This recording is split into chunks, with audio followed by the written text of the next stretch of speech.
एक समय की बात है। एक बुद्धिमान और न्यायप्रिय राजा था जो अपने निष्पक्ष शासन और निर्णय के लिए जाना जाता था। एक दिन नागरिकों का एक समूह एक व्यापारी की शिकायत लेकर राजा के पास आया, जिसने उन्हें पैसों का धोखा दिया था। राजा ने उनकी कहानी ध्यान से सुनी और व्यापारी को अपने सामने उपस्थित होने के लिए बुलाया। व्यापारी शाही दरबार में पहुंचा और राजा ने उससे कहानी के अपने पक्ष को स्पष्ट करने के लिए कहा। व्यापारी ने दावा किया कि उसने कुछ भी गलत नहीं किया है और नागरिक उससे धोखाधड़ी करने की कोशिश कर रहे हैं। हालांकि राजा व्यापारी के तर्कों से सहमत नहीं था और उसने कार्रवाई करने का फैसला किया। हमारे सामने पेश किए गए सबूतों के आधार पर हम व्यापारी को इन नागरिकों के पैसों का धोखा देने का दोषी पाते हैं। सजा के रूप में उसे उनसे लिए गए धन की पूरी राशि वापस करनी होगी और अपनी बेईमानी के लिए जुर्माना भी देना होगा।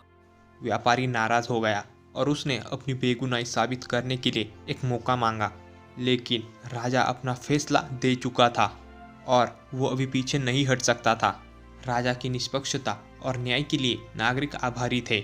जैसे ही राजा दरबार से बाहर निकल रहा था, उसका एक सलाहकार उसके पास आया और पूछा, महाराज, क्षमा कीजिए, लेकिन एक सवाल था। आपने व्यापारी को उसके अपराध के लिए अधिक कठोर दंड क्यों नहीं दिया? केवल गलत काम करने वाले को दंडित करना पर्याप्त नहीं है। हमें यह भी सुनिश्चित करना चाहिए कि न्याय निष्पक्ष हो। यदि हम बहुत कठोर दंड देते हैं तो हम उतने ही अन्याय होने का जोखिम उठाते हैं जितना कि हम दंडित करना चाहते हैं। हमें हमेशा न्याय और दया का सही संतुलन रखकर न्याय करना चाहिए। जैसे ही व्यापारी शाही दरबार से बाहर निकला, वह गुस्से से आग बबूला हो रहा था। उसने राजा के शासन के इतने कठोर होने की उम्मीद नहीं की थी और उसने खुद से कसम खाई कि वो बदला लेगा। दिन बीतते गए और व्यापारी द्वारा ठगे गए नागरिकों को उनका मुआवजा मिला।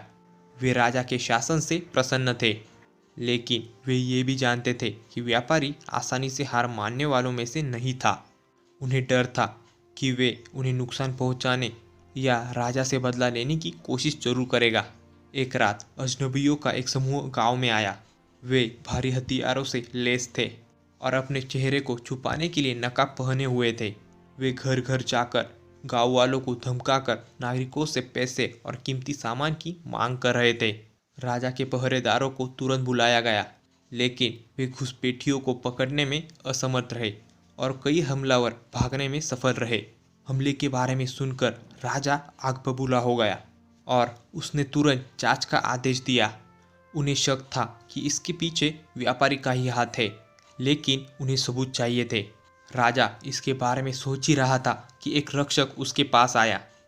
महाराज, मैं जब हमलावरों का पीछा कर रहा था तब वो एक दूसरे से बात करते वक्त उस व्यापारी का नाम ले रहे थे। राजा जानता था कि यह व्यापारी को दोषी ठहराने के लिए पर्याप्त सबूत नहीं था, लेकिन वह यह भी जानता था कि वह इस हमले के पीछे के व्यक्ति को बिना सजा दे नहीं जाने दे सकता। उसने व्यापारी को महल में बुलाया और हमले के बारे में पूछताछ की। क्या तुम जानते हो तुम्हें यहाँ पर क्यों बुलाया गया है? नहीं महाराज, कल हमारे राज्य में जो हमलावर आए थे उनके मुंह से तुम्हारा नाम सुना था। क्या इन सब के पीछे तुम्हारा हाथ है? नहीं महाराज, मैं ऐसी भूल नहीं कर सकता और मेरे जैसा नाम तो किसी और का भी हो सकता है। लेकिन राजा जानता था कि वह झूठ बोल रहा था। एक रात अचानक एक आदमी सिंहासन कक्ष में घुस गया। वह पिछली रात के हमलावरों में से एक था। वो कुछ ढूंढ रहा था, तभी उसे पहरेदारों ने पकड़ लिया। तब उसने राजा से दया की याचना की और उस व्यक्ति की पहचान बताने की पेशकश की जिसने उन्हें ये काम सौंपा था। राजा उसकी बात सुनने के लिए तैयार हो गया। महाराज, मुझे माफ कीजिए, इसमें मेरी कोई गलती नहीं है। व्यापारी ने ही मुझे सब कुछ करने के पैसे दिए थे। व्यापारी को गिरफ्तार कर उसे राजा के सामने पेश किया। इस बार उसके अपराध के बारे में कोई संदेह नहीं था और उसे आजीवन कारावास की सजा सुनाई गई। नागरिकों को राहत मिली कि न्याय मिल गया था और उन्होंने राजा की बुद्धि और निष्पक्षता की प्रशंसा की।